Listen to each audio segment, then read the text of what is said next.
नमस्कार, जय हिंद, वंदे मातरम। सभी का अभिनंदन है। एनडीसी निशुल्क क्लासेस में बहुत बहुत स्वागत और अभिनंदन है आपका।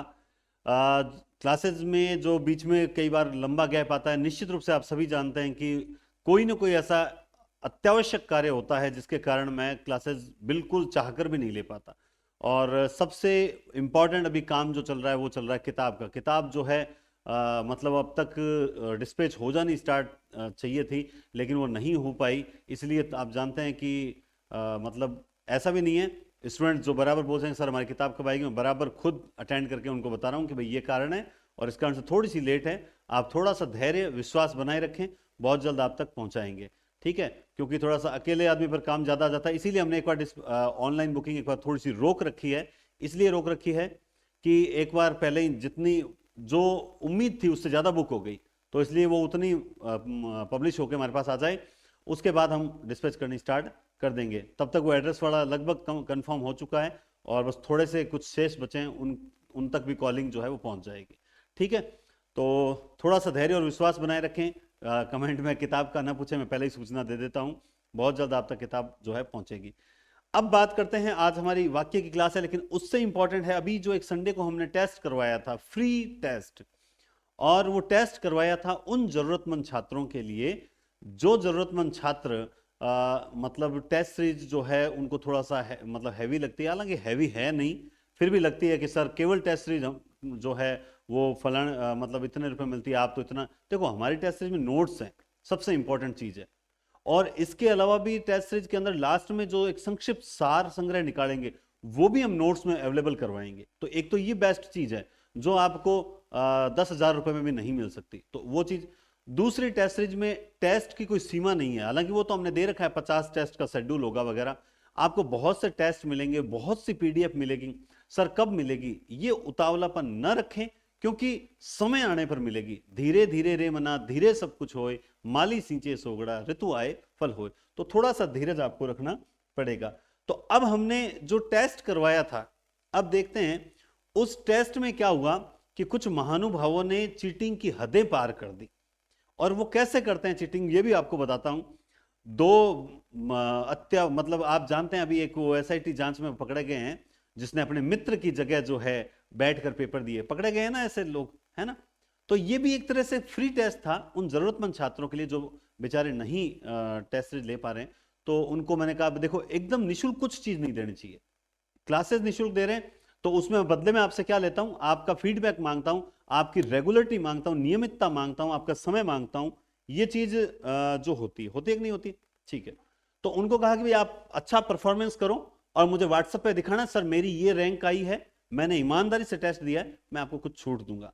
तो उसमें मैंने एक चीज बोली थी कि इस टेस्ट में जो 5+45 है ना, यानी टॉप 5 जो आएंगे उनको किताब देंगे, और 45 स्टूडेंट जो हैं उनको हम जो टेस्ट सीरीज है दो बड़ी वाली, पिछला वीडियो देख लेना, अव्यय वाला क्वेश्चन वाला, अव्यय का जो टेस्ट हुआ था उसमें मैंने बता रखा है, तो उनको हम 20% ऑफ जो है करके देंगे, अलग से कूपन देंगे, ये बोला।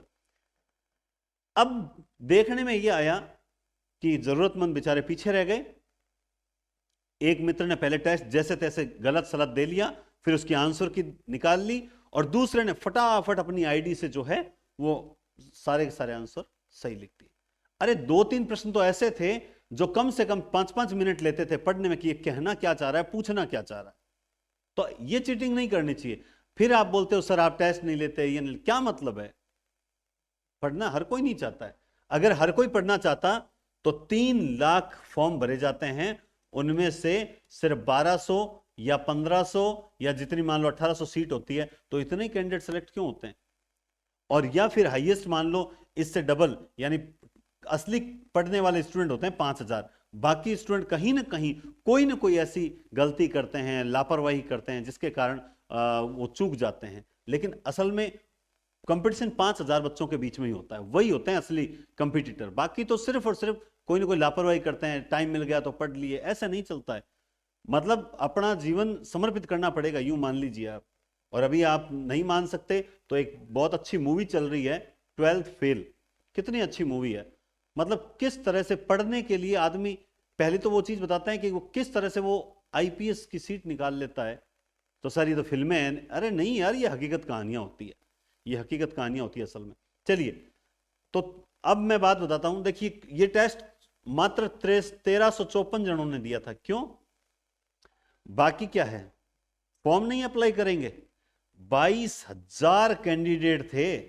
तुम हिंदी पॉइंट एप्लीकेशन पर 22,000 प्लस कैंडिडेट हो। मैं तो वो बता रहा हूं जो करंट एक्टिव कैंडिडेट्स हैं, ठीक है। टेलीग्राम पर जो है 19,000 प्लस कैंडिडेट हैं। टेस्ट कितने जनों ने दिया? 1354 ने। ये चीज ये बता रही है कि आप पढ़ने में कितना सीरियस हो, है ना। सर पहले स्नातक करवा दो, ये करवा दो, हर चीज क्रमबद्ध होगी, आपके कहने से नहीं होगी। थोड़ा सा धैर्य रखो, क्रमबद्ध रूप से पढ़ो। हमें भी पता है कि कहां क्या चीज करवानी है। अरे ये टेस्ट होना चाहिए सर, 11,000 12,000 कैंडिडेट देते हैं ना, तब आनंद आता। मात्र 1354 जनों ने टेस्ट दिया, उसमें भी चीटिंग करने वालों की तादाद ज्यादा थी, ठीक है। अब आप देखिए, मैं यहां पर स्पष्ट, मैं ये नहीं कहता कि सबने चीटिंग की, लेकिन ये जो आईडी है 1 नंबर जो फर्स्ट रैंक पे है, रोशनी नाई नाम से आईडी है, 200 में से 200। मैं दावे के साथ कहता हूं, आपको भले इस चीज का बुरा लगे या कैसा भी लगे, आप बुरा, लेकिन 200 में से 200 लाने वाला पेपर नहीं था। मैं ये बता, एक भी क्वेश्चन गलत नहीं होना, मैं इस चीज को स्वीकार नहीं करता। और मेरे ये जो स्टूडेंट बैठे हैं, ये जो क्लास देख रहे हैं, वो भी स्वीकार नहीं करेंगे इस चीज को, क्योंकि उसमें से एक प्रश्न तो हमने, 3 प्रश्न तो हमने ही थोड़े से विवादित दिए थे, आपने उसका एकदम वही आंसर कैसे बता दिया जो हमने माना था। तो ये संशय के घेरे में डालता है। इसी तरह से किरण जीनवाल 200/200, आराधना शर्मा 198, 200 में से 198, 200 में से 198। तो वो माइनस मार्किंग कहां गई? वो माइनस मार्किंग कहां गई? मतलब वास्तव में कृष्णा यादव 198 200 में से 4th रैंक, और 5th रैंक है सतीश गुजर 197.34। हां, यहां पे अब समझ आ रहा है, 197.34 में हमें ये समझ आ रहा है कि हां, एक क्वेश्चन गलत होता है तो 0.66 कट जाते हैं, 0.66 के बाद में जो है वो 0.34 ही रहते हैं। तो यहां पे हमें समझ आया। लेकिन ये 5 कैंडिडेट जो हैं वो टॉप करने वाले हैं। मैं आपको, अगर आपने ईमानदारी से पेपर किया है, सरस्वती माता को साक्षी मानकर पेपर किया है और आप झूठ नहीं बोल रहे हैं, तो मैं आप पांचों को बधाई देता हूं कि आपने वास्तव में आप बहुत विद्वान हैं और विदुषियां हैं। लेकिन अगर आपने चीटिंग से पेपर किया है, तो मैं कहता हूं ये आपने अपने मां बाप के चेहरे पे तमाचा मारा है। ये बिल्कुल गलत बात है अगर आपने चीटिंग की है तो, क्योंकि चीटिंग करते हैं तो अपना नुकसान तो करते ही करते हैं, लेकिन बेचारे जरूरतमंद छात्र जो और होते हैं उनका और नुकसान कर देते हैं। तो मैं तो इन लोगों के साथ बिल्कुल भी नहीं हूं। समझ आई बात आप? हाँ, लेकिन मैं इतना भी, ये भी बात बोलता हूं, इसे भी रेखांकित कीजिए कि अगर आपने ईमानदारी से पेपर किया, आप में से 500 में से एक ने भी किया है, या आप 500 में से 500 ने ईमानदारी से पेपर किया है, तो वास्तव में आप बधाई के पात्र हो और आपको बहुत बहुत धन्यवाद। फिर ये बन्ना नाम से आईडी है, इनके 192 है, और इसी तरह से आगे आपकी रैंक आपको पता चल गई होगी। तो मैं इन 500 के लिए एक ही बात कहना चाहता हूं, अगर आपने ईमानदारी से पेपर किया है, या आप 500 में से कोई एक भी ईमानदार है या 4 ईमानदार हैं, तो उन सबको बहुत बहुत बधाई। लेकिन अगर आपने चीटिंग की है तो मेरे मन से आपके लिए कभी आशीर्वाद नहीं निकलेगा, और मैं यही कहूंगा आपने अपने माँ बाप के साथ धोखा किया, बस सबसे बड़ी बात। अब दूसरी बात, इस पेपर में मैं इतना ही कहूंगा कि जो भी जरूरतमंद है और जिसको टेस्ट सीरीज जो टॉप 50 है, वो अपनी रैंक मुझे बता देना कि सर मेरी जो है वो ये रैंक रही है और मुझे सर टेस्ट सीरीज लेनी है, मुझे ये छूट दीजिए। मैं उसको छूट दे दूंगा, व्हाट्सएप पर मैसेज कर देना। और बाकी मैं इस टेस्ट को खारिज करता हूं, क्योंकि इस टेस्ट की गुणवत्ता बिल्कुल भी नहीं रही। लेकिन फिर भी जो मेरा वादा था वो मुझे निभाना पड़ेगा। तो 1 से 50 के बीच में किसी की भी रैंक है, वो मुझसे छूट ले सकता है, व्यक्तिगत रूप से व्हाट्सएप मैसेज कर सकता है, ठीक है। अब मैं एक दिन फिर से टेस्ट करवाऊंगा, एक दिन मैं फिर से टेस्ट करवाऊंगा, और मैं आपको सूचित कर दूंगा कम से कम 3-4 दिन पहले कि भाई मैं आप टेस्ट करवाने जा रहा हूं। टेलीग्राम से ज्वाइन करके रखें। उस टेस्ट में थोड़ा सा आंकड़ा बढ़ाएं, कोशिश करें कि कम से कम 5-7 हज़ार स्टूडेंट टेस्ट देवें, बड़ा इनाम रखेंगे। लेकिन उसमें थोड़ा इस बार लाइव टेस्ट की तरह कुछ ना कुछ प्रयास करेंगे, जिससे ईमानदारी से आप टेस्ट दे सकें। ये मेरा प्रयास रहेगा, उसमें कोई चीटिंग ना हो सके, उसका टाइम और भी कम रखा जाएगा, इस तरह से कुछ प्रयास किया जाएगा। तो बी रेडी। चलिए, तो समझ गए, जो भी 1 से 50 हैं वो व्हाट्सएप मैसेज कर देना, मैं उनको छूट जो वादा किया था उतनी दूंगा। लेकिन रही बात, ये 5 जो है मैं इनको स्वीकार नहीं करता हूं, ठीक है, क्योंकि 6 मिनट में 100 क्वेश्चन हल नहीं हो सकते, साक्षात मुंशी प्रेमचंद जी भी आ जाए या महावीर प्रसाद द्विवेदी भी आ जाए तो भी 6 मिनट में 100 क्वेश्चन, और वो भी सही के सही नहीं हो सकते, मतलब नहीं हो सकते। क्लियर बात है? तो इसलिए मैं इसको सिरे से खारिज करता हूं। चलिए अब आइए एक चीज और हम स्टार्ट करते हैं, वाक्य टॉपिक। लेकिन आपको बता दूं, आप में से बहुत जने मैसेज करते हैं और व्हाट्सएप मैसेज करते हैं कि सर आप ऑफलाइन के चक्कर में हमें भूल गए क्या? ऑनलाइन वालों को याद रखना, मेरे लिए ऑनलाइन पहले है, ऑफलाइन बाद में है। मैं क्या बोल रहा हूं अंडरलाइन कर लेना, मेरे लिए ऑनलाइन पहले है, ऑफलाइन बाद में है। इस बात को दिमाग में बिठा लेना। हां, मैं ये जरूर कहता हूं कि offline is better than online. Offline में हम एक एक बच्चे से कांटेक्ट कर सकते हैं, उसकी कमियों को सुधार सकते हैं, और बहुत से बच्चों को ऑफलाइन जरूरी होता है, इसलिए हमें बैच लगाना पड़ता है। लेकिन मैं ऑनलाइन वालों को हमेशा पहले रखूंगा, क्योंकि मैं जानता हूं कि बहुत से जरूरतमंद है जो नहीं आ सकते, उनके लिए मुझे उनको प्रायोरिटी देनी पड़ेगी। तो आप ये कभी ना सोचें कि मैं किसी के चक्कर में आप लोगों को भूल जाऊंगा। मैं अंत तक आपके साथ हूं, आपके सिलेक्शन तक आपके साथ हूं। ऑफलाइन वाले जो हैं वो सेकंड प्रायोरिटी हैं, लेकिन उनको फायदा निश्चित रूप से वो है कि वो तो हर चीज पूछ सकते हैं। ये एक बेस्ट है, ऑफलाइन का एक गुण ऐसा है जो जिसकी तुलना कभी भी ऑनलाइन नहीं कर सकता, है ना? तो वो चीजें थोड़ी सी रहती है। फिर भी घबराएं नहीं। बहुत से बच्चे बोलते हैं सर आप लगभग सेम से ही पढ़ाते हो, तो क्योंकि मेरा आई कांटेक्ट आप लोगों से रहता है और मैं ईमानदारी से कभी भेदभाव नहीं करता, क्रमबद्ध पढ़ाता हूं। जो टॉपिक पढ़ा दिया उसका टेस्ट हुआ, फिर आज वाक्य है, 2 क्लास में वाक्य करवाऊंगा, तीसरा टेस्ट ले लूंगा। तो ये मेरा जो ईमानदारी से उसको मैं टूटने नहीं दूंगा। हम पढ़ने जा रहे हैं वाक्य टॉपिक। आप जानते हैं कि किसी भी, आप एक बहुत अच्छा प्रश्न बताता हूं, कोई भी भाषा हो, अगर आपसे एक प्रश्न पूछ लिया जाए कि भाषा की प्रधान इकाई बताओ, भाषा की प्रधान इकाई बताओ, तो याद रखें भाषा की प्रधान इकाई होती है वाक्य। कोई भी भाषा है, भाषा की प्रधान इकाई कभी शब्द नहीं होती, कभी पद नहीं होती। भाषा की प्रधान इकाई होती है वाक्य। वाक्यों से मिलकर ही भाषा का निर्माण होता है। तो सबसे पहला क्वेश्चन तो यही बनता है कि भाषा की प्रधान इकाई होती है, वो होती है वाक्य। और वाक्य के 2 गुण भी हैं, 2 गुण भी हैं, और वो 2 गुण बड़े इंपॉर्टेंट है। पहला गुण क्या है, आप उस चीज को देखें कि वाक्य की रचना, जो वाक्य है उसकी रचना किससे होती है? शब्दों से होती है। बिल्कुल, वाक्य की रचना जो है वो शब्दों से होती है। तो कुछ शब्द होते हैं वो मिलकर वाक्य का निर्माण करते हैं। जब तक स्वतंत्र हैं तब तक शब्द हैं, जैसे ही वो एक माला में पिरो लिए गए, मतलब वाक्य के अंदर प्रयुक्त हो गए, तब वो शब्द नहीं, फिर वो पद बन गया। इसीलिए हिंदी व्याकरण में एक टॉपिक होता है पद परिचय। क्या टॉपिक होता है? पद परिचय। होता है कि नहीं होता है? बिल्कुल होता है। दूसरा गुण जब हम बात करते हैं वाक्य की रचना शब्दों से होती है, दूसरा गुण ये होता है कि वाक्य जो होता है वो अपने आप में, वाक्य अपने आप में पूर्ण होता है। सबसे खास बात इसकी यह है, वाक्य अपने आप में पूर्ण एवं स्वतंत्र होता है। वाक्य किसी पर आधारित नहीं होता, वाक्य अपने आप में पूर्ण और स्वतंत्र होते हैं। ये याद रखना, वाक्य भाषा की प्रधान इकाई है, वाक्य शब्दों से मिलकर बनते हैं, वाक्य अपने आप में पूर्ण और वाक्य स्वतंत्र होते हैं। ठीक है, चलिए अब हम चलते हैं आगे। 2-3 बातें बताई वाक्य। ठीक है, शब्दों का ऐसा सार्थक समूह, यहीं से एक चीज आती है कि केवल शब्दों का समूह वाक्य नहीं हो सकता, कि हमने कह दिया राम है जाता घर, सुनील खाता पीता, है ना, इस तरह से वाक्य नहीं बनता। बल्कि शब्दों का सार्थक समूह क्या कहलाता है? वाक्य कहलाता है। शब्दों का सार्थक समूह वाक्य कहलाता है, जो किसी भाव या विचार को पूर्णतः स्पष्ट करे।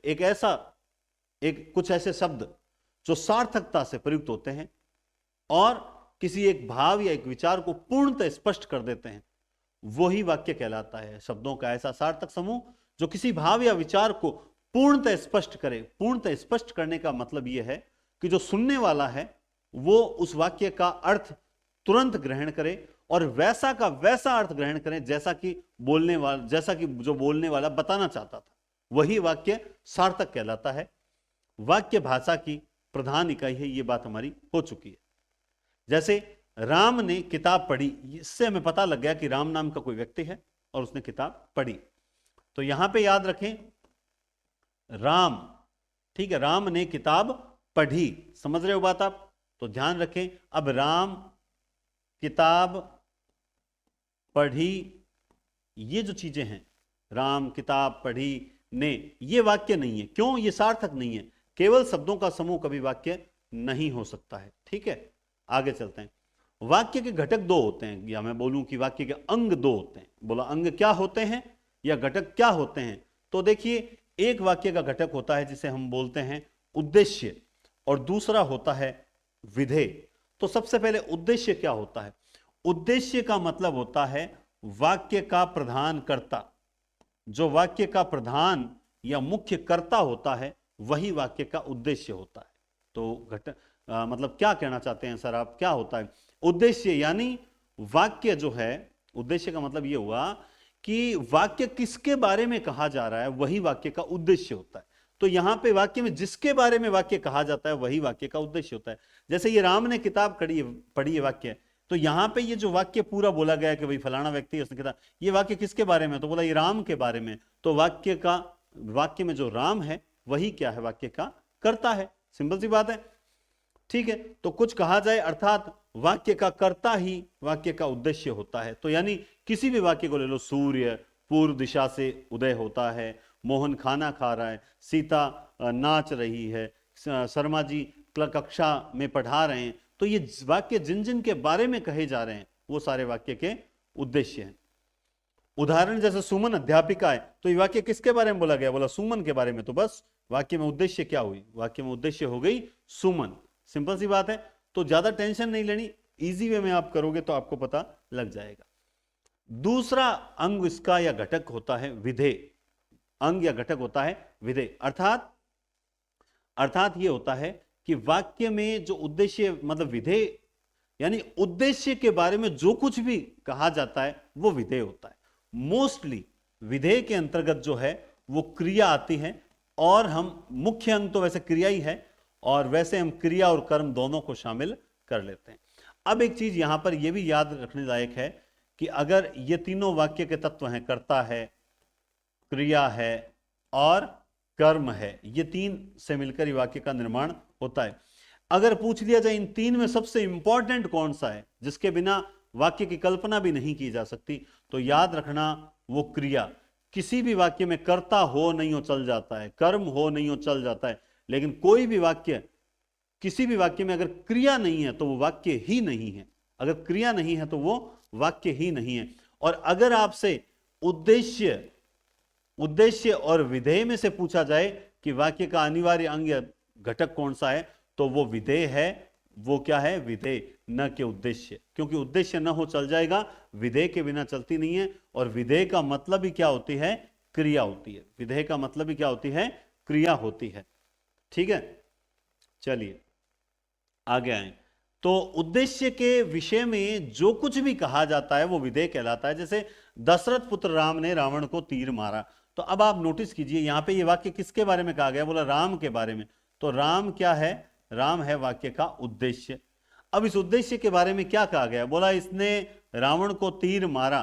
ठीक है, तो ये उद्देश्य के बारे में कहा गया। लेकिन हम मोस्टली यही चीज देखते हैं, मारा। तो वाक्य में विधेय क्या हुए? विधेय हो गई क्रिया। विधेय क्या होता है? क्रिया। बस, तो उद्देश्य वाक्य का कर्ता और विधेय वाक्य की क्रिया। तो सर ये क्या है? ये दशरथ पुत्र ये क्या है? इसे बोलते हैं उद्देश्य का विस्तार। क्या बोलते हैं? उद्देश्य का विस्तार। इसे उद्देश्य का विस्तार बोलते हैं। ठीक है, तो सर देखो अब आपको बताऊं ये विस्तार क्या चीज होती है। देखो जैसे मैंने कहा कैलाश, तो आप जानते हैं कि कैलाश वाक्य का कर्ता हो सकता है। तो अब मैं यूं बोल दूं ना, अगर ईमानदार कैलाश, तो अब ये ईमानदार ये क्या है? ये उद्देश्य का विस्तार हो गया। क्या हो गया? विस्तार। ठीक ऐसे ही जब मैं बोलूंगा कि वह नाच रहा है, तो ये नाच रहा है क्या है? तो सर आप बोलोगे भाई ये सर ये तो विधेय है, क्योंकि आपने कहा था क्रिया विधेय होती है।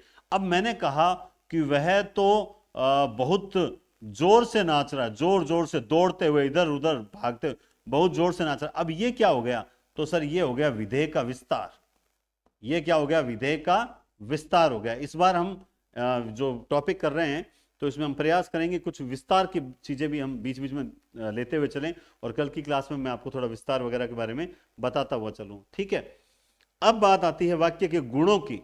भी वाक्य में कुछ गुण होते हैं, मोस्टली वाक्य में 6 गुण आपको देखने को मिलेंगे। कितने गुण मिलेंगे, 6 गुण आपको देखने को मिलेंगे, और ये समझना जरूरी है। ये आपको पेपर में भी पूछे जाते हैं, ऐसी बात नहीं है कि पेपर में नहीं पूछे जाते, पेपर में भी पूछे जाते हैं। सबसे पहले वाक्य का गुण आता है, वो आता है सार्थकता। क्या आता है, सार्थकता। क्या कहता है सार्थकता, देखिए, सभी पद सार्थक होने चाहिए, यानी आप वाक्य में जिन शब्दों का प्रयोग कर रहे हो वो सारे सार्थक होने चाहिए। अगर उनमें से एक भी पद निरर्थक होता है तो वाक्य का अर्थ स्पष्ट नहीं हो पाएगा, समझ रहे हो। तो वाक्य में सार्थकता यानी सभी पद सार्थक रूप से प्रयुक्त होने चाहिए। सार्थक का मतलब ही क्या हुआ, सधन अर्थक, यानी अर्थ सहित प्रयुक्त होने चाहिए। अब है योग्यता या क्षमता। वाक्य में ये योग्यता होनी चाहिए कि वो प्रसंग के अनुकूल अर्थ को स्पष्ट कर सके। कि जो प्रसंग चल रहा है, तो जो भी प्रसंग चल रहा है, अभी कोई बातचीत चल रही है, किसी भी मुद्दे पर चल रही है, तो आप जो भी उस मुद्दे से संबंधित जो भी बोल रहे हो, जो भी वाक्य बोल रहे हो, वो उस मुद्दे से संबंधित सारे अर्थ को समझाने में सार्थक होना चाहिए, यानी प्रसंग के अनुकूल अर्थ देने की क्षमता भी होनी चाहिए, है ना। वो नहीं, वरना क्या हो जाता है, वरना ये हो जाता है कि लोग कहते हैं कि कोई गावे होली के गीत, ये गा रहा है दिवाली के गीत, बोलते हैं ना ऐसा। तो मतलब योग्यता या क्षमता होनी चाहिए, प्रसंग के अनुकूल अर्थ देने की क्षमता होनी चाहिए। आकांक्षा और इच्छा। इच्छा, इसका मतलब होता है कि वाक्य में इतनी शक्ति होनी चाहिए कि पढ़कर कुछ भी जानने की इच्छा न करे। इसका मतलब, मैंने कहा सुरेश चला गया, मैंने एक वाक्य लिखा सुरेश चला गया, इस वाक्य में मैंने कहा भाई सुरेश चला गया, इसके बाद आपको कुछ भी जानने की शेष इच्छा नहीं रहती, समझ रहे हो। जैसे कई बार बोलते हैं, मतलब ऐसे अब सुरेश, और ऐसे रोने लग जाते हैं, या सुरेश का नाम लेकर हंसने लग जाते हैं, या सुरेश का नाम लेकर शर्माने लग जाते हैं। अर्थात ये क्यों हुआ भाई, क्योंकि वाक्य है ही नहीं, इसीलिए तो अर्थ स्पष्ट नहीं कर पा रहा है। और हमने कहा था कि सार्थक होने चाहिए, पद सार्थक होने चाहिए, प्लस वाक्य पूरा सुरेश चला गया, समझ आ गया। हां, अगर सुरेश बोल के अगर आपके मन में कुछ आगे जानने की इच्छा रह रही है, आकांक्षा है, तो इसका मतलब वाक्य ही नहीं है ना अभी। ये वाक्य का गुण उसमें खरा, वाक्य के गुणों पर खरा ही नहीं उतरता है, समझ रहे हो बात आप। तो सार्थकता, योग्यता या क्षमता, आकांक्षा या इच्छा। चौथा गुण है आसक्ति या निकटता। इसका मतलब होता है कि वाक्य के जो पद, वाक्य में जो भी आप पद मतलब ले रहे हो, जिन शब्दों का प्रयोग कर रहे हो, वो सारे उन शब्दों को बोलने अथवा लिखने में निकटता आवश्यक है। मैंने बोला कि मोहन आज बाजार, और फिर मैं अगला पद बोलूंगा 2 घंटे बाद, मोहन, फिर मैं 2 घंटे बाद बोलूं आ रहा है, तो ये वाक्य में निकटता ही नहीं रही। तो अर्थ भी अपने आप, वो अर्थ क्या, वो वाक्य अर्थहीन हो गया, वो वाक्य निरर्थक हो गया, वो वाक्य अनासक्तिपूर्ण हो गया, वो वाक्य जो है वो अआकांक्षित हो गया। मतलब आकांक्षा, मतलब उसमें आकांक्षा ही आकांक्षा बनी हुई कि आगे क्या बोलना चाहता था पता नहीं। तो जो अटक अटक के बोलते हैं, वो एक शब्द को अभी एक शब्द को काफी देर बाद बोलते हैं, इससे कई बार अर्थ का निरर्थक भी हो जाता है।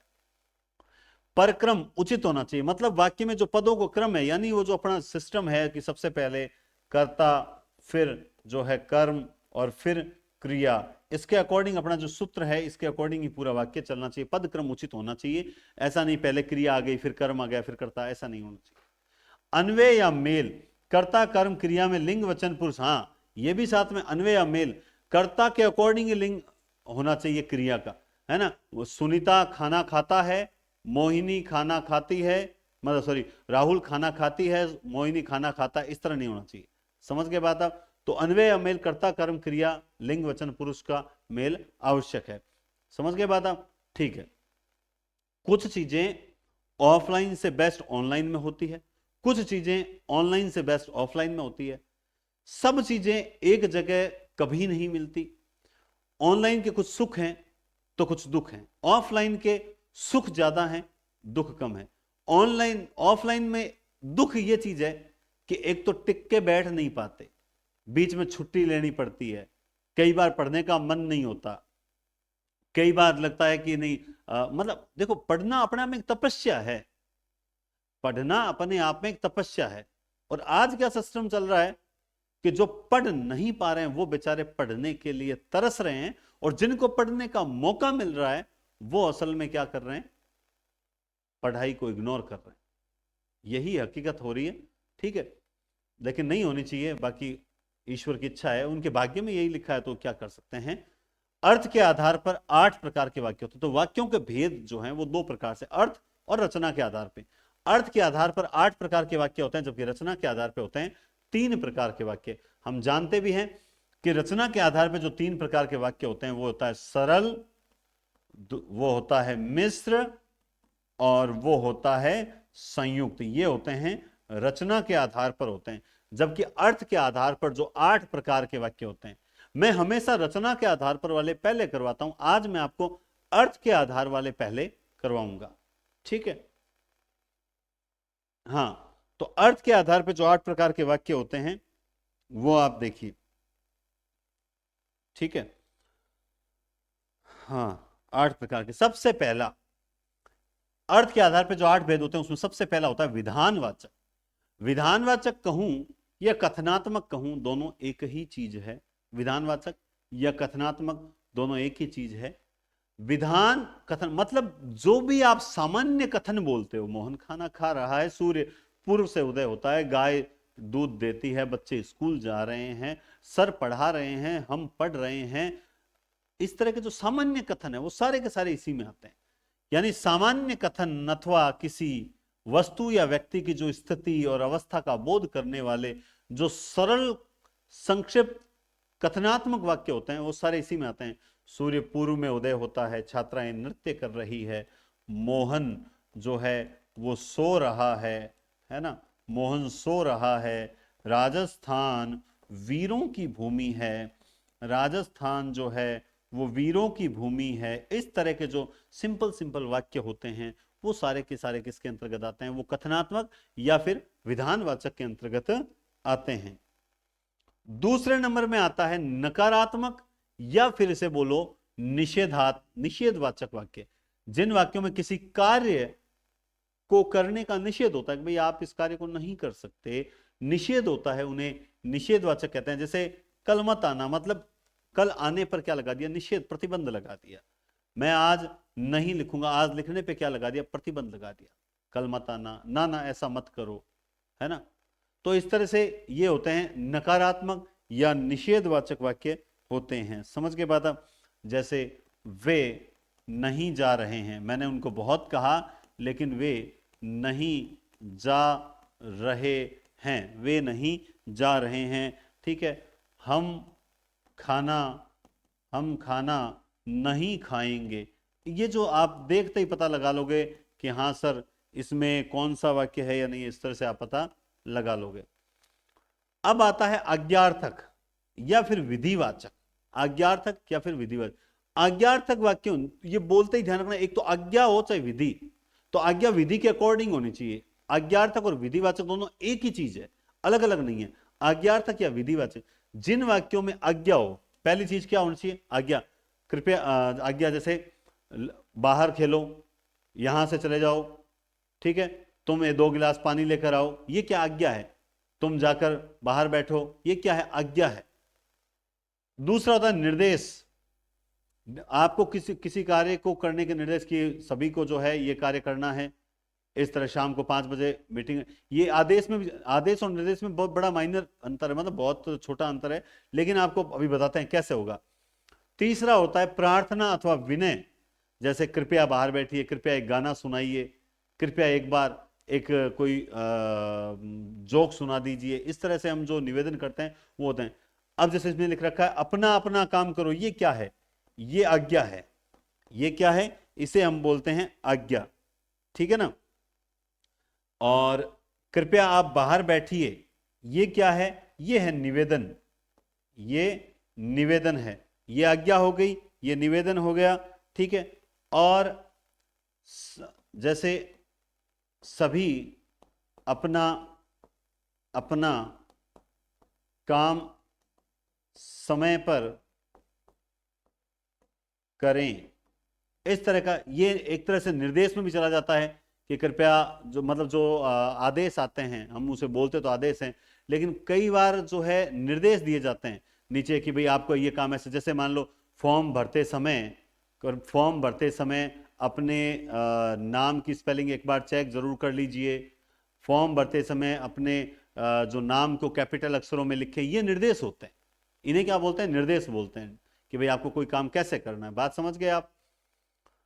आगे चलते हैं। प्रश्नवाचक। अब आप जानते हैं कि जिन वाक्यों में प्रश्न मतलब कोई कुछ जानने की इच्छा जाहिर की जाएगी, वो सारे प्रश्नवाचक में आएंगे। जैसे तुम्हारा क्या नाम है, तो हम जानना चाहते हैं। वह पढ़ने, वहां पढ़ने कब जाओगे, तो हम जानना चाहते हैं कि भाई तुम वहां पढ़ने कब जाओगे। जैसे वह कौन है, तो इसमें भी आप क्या कर रहे हो? ये जानना चाह रहे हो कि भाई हां इसमें प्रश्नवाचक है या नहीं। अब प्रश्नवाचक में कई बार वो कंफ्यूज कर देता है। जैसे वह क्या जाएगा नहीं, ये देखो इस तरह के जो प्रश्न आते हैं ना, वह क्या जाएगा नहीं, तो यहां पे आपको नकारात्मक और जाएगा क्वेश्चन मार्क दोनों दिखाई दे जाएंगे। ये तो मैंने गलत लगा दिया, ठीक है। क्या वह जाएगा नहीं, दोबारा लिखते हैं इस वाक्य को। क्या वह आज आएगा या आएगा नहीं, इस तरह से। अब ये कई बार कंफ्यूज कर देते हैं कि भाई नहीं आ गया तो नहीं हम नकारात्मक में ले जाएं या फिर किसमें। तो देखिए यहां पर नहीं करने के लिए मना नहीं कर रहा है, बल्कि पूछ रहा है। क्या कर रहा है? पूछ रहा है कि भाई आज वो आएगा या नहीं आएगा। ठीक है, आप चाय लोगे या नहीं, तो इसमें क्या है?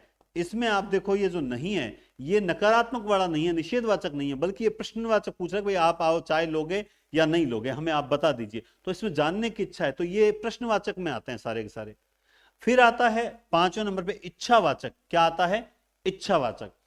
इच्छावाचक जो होता है उसमें इच्छा होती है कि जैसे मेरी इच्छा है आप सबका सिलेक्शन हो, मेरी इच्छा है कि मैं 1000 सिलेक्शन इस प्लेटफॉर्म से दूं, मेरी इच्छा है कि मैं आपको बहुत जल्द एक शानदार टेस्ट सीरीज साहित्य की स्टार्ट करूं, साहित्य और काव्य शास्त्र की। मेरी इच्छा है कि मैं हिंदी के हर विद्यार्थी तक पहुंचूं, मेरी इच्छा है कि आप लोगों की टॉप 10 में रैंक आए, मेरी इच्छा है कि आप सबका सिलेक्शन हो।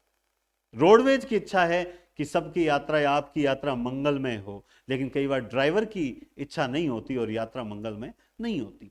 मेरी इच्छा है आपका सिलेक्शन हो, लेकिन कई बार आप में से कईयों की इच्छा ही नहीं होती कि हमारा सिलेक्शन हो, तो उनका नहीं होता है। तो कुल मिला के इच्छा होने से भी नहीं होता, सब बाकी उसके लिए कर्म भी करना पड़ता है। तो आप थोड़ा सा कर्म करें, पढ़ें, सिलेक्शन होता है। और मैं हमेशा एक बात बोलता हूं कि जो पढ़ता है उसका सिलेक्शन होता है। आपका सिलेक्शन नहीं हुआ इसका मतलब कोई कमी रखी गई, इसका मतलब कोई कमी रखी गई। इच्छावाचक, वक्ता की इच्छा, आशा अथवा उसके आशीर्वाद, तीनों चीज आती है। आशा, आशीर्वाद और इच्छा। जैसे आपकी यात्रा शुभ हो, ये हमारी इच्छा है ना, हम आशा करते हैं कि आप जल्द स्वस्थ हो, हम आशा करते हैं। तो ये आशा और इच्छा लगभग एक जैसे नजर आती है आपको, ठीक है। या नववर्ष मंगलमय हो, ये शुभकामनाएं दे रहे हैं हम, नहीं दे रहे क्या हम, है ना। और भगवान करे आपका सबका चयन हो, ये क्या है? ये इच्छा है, आशा है, आशीर्वाद भी एक तरह से कि आप सबका सिलेक्शन हो, है ना। इस बार तुम फर्स्ट ग्रेड बने, इस बार सेकंड ग्रेड बने, ये सारा आशीर्वाद भी है, इच्छा। तो ये सारे इस तरह के जो वाक्य होते हैं जिसमें सिर्फ सुकून होता है जो सुनने पर, तो वो सारे के सारे क्या होते हैं? इच्छावाचक वाक्य होते हैं। आगे चलते हैं। विस्मयादि बोधक अथवा उद्गारवाचक वाक्य। जिन वाक्यों में आश्चर्य यानी विस्मय, हर्ष, शोक, घृणा आदि के भाव व्यक्त हों, वो सारे विस्मयादि बोधक या उद्गार। उद्गार बोलते हैं भाव को। उद्गार किसको बोलते हैं? भाव को। उद्गारवाचक या फिर भाववाचक, उद्गारवाचक या फिर भाववाचक। हर्ष, शोक, घृणा आदि के भाव व्यक्त हो, उन्हें विस्मयादि बोधक वाक्य कहते हैं। अब देखिए, हाय मैं मर गया, ये क्या है? अरे विस्मयादि बोधक चिन्ह मिल गया ना, बात ही खत्म। उद्गारवाचक, आहा कैसा सुंदर दृश्य, अच्छा तुमने भी स्नान कर लिया। यूजुअली यानी सामान्यतः तुम करते नहीं हो सर्दियों, लेकिन तुमने स्नान कर लिया, ये आश्चर्य का विषय है। तो अच्छा, तुमने भी स्नान कर लिया। तो ये कुल मिला के विस्मयादिबोधक या उद्गारवाचक वाक्य होता है। 7 नंबर पे आता है संदेहवाचक, मतलब संदेह रहता है, काम होगा नहीं होगा, इस तरह से वाक्य में वक्ता प्राय संदेह की स्थिति में रहता है। जैसे शायद वह सुधर जाए, अब सुधरेगा या नहीं सुधरेगा कंफर्म नहीं है। शायद वह पढ़ने लग जाए, अब पढ़ेगा नहीं पढ़ा पता नहीं। संभवतः वह कल आएगा, भाई कल आ भी सकता है नहीं भी आ सकता, संदेह बना है।